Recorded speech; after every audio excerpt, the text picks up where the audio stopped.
Hey fam, so it's September 20th. Rosh Hashanah, the Feast of Trumpets, comes up on the 25th and the 26th of this month.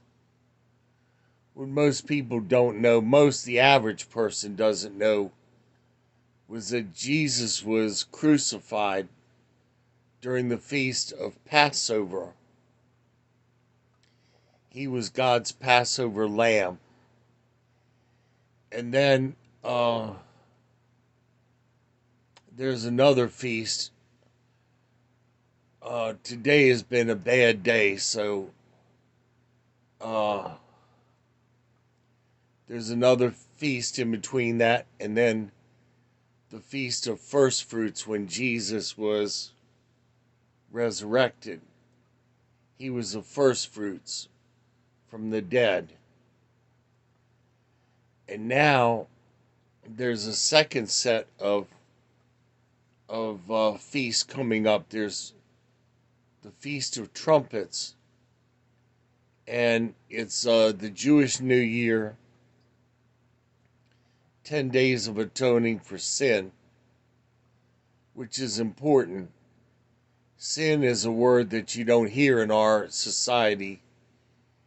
Everybody who goes to a church now is told how wonderful they are and how much potential they have. But God says that our works are like filthy rags.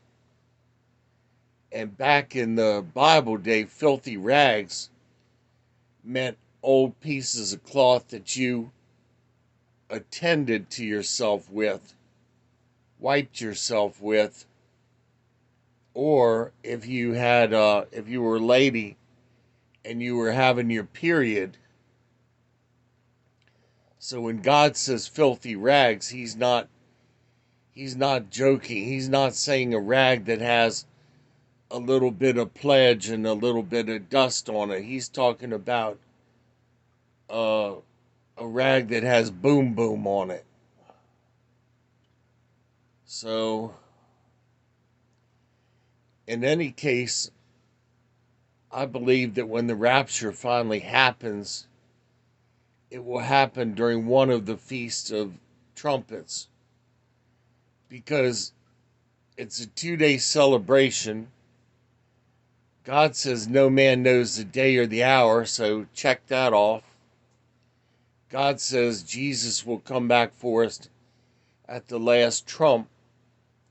And what they do is they blow the shofar, I think it's something like 99 times. And then at the last trump, they blow it extra long. So that's coming up. And then there's one more feast after that. That will be the second coming of Christ with his church at the millennial reign. So the rapture and the millennial reign are two different things.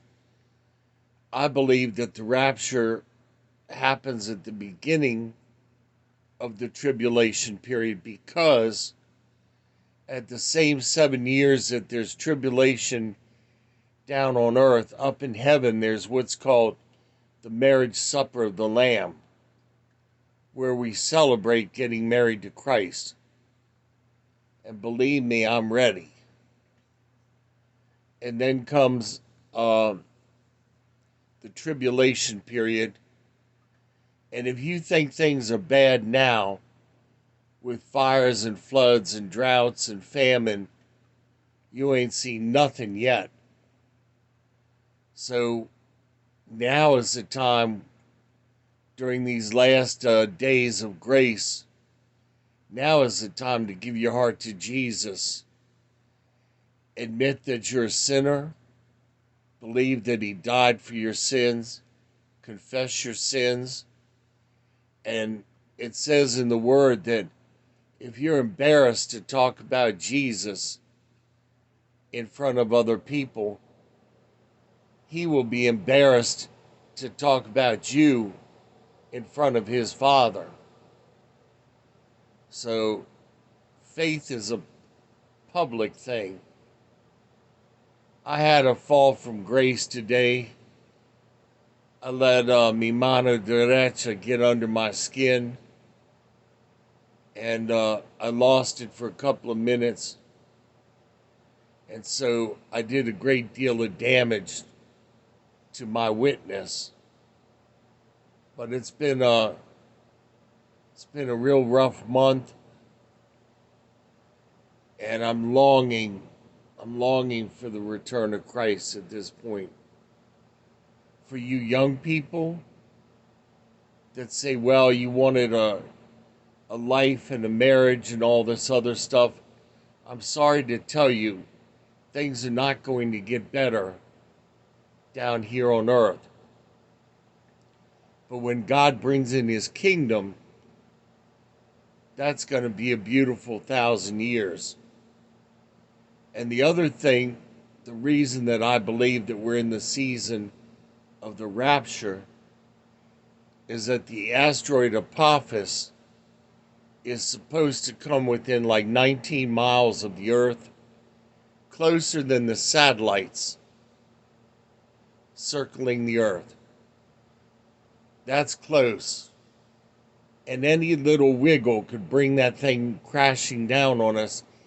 Even if it just skims the atmosphere, the kinetic energy alone could cause a bunch of catastrophes, like the asteroid that skimmed over Russia that time and blew out windows and all of that other stuff. Same thing. The kinetic energy of the thing coming through the atmosphere. That's supposed to happen April 13th of 2029, which is 7 years from now. All of this stuff is fitting like gears, cogs and gears. God works in perfect timing, and there is a day of judgment coming. So, fam, you want to get right with the good Lord. Pop out.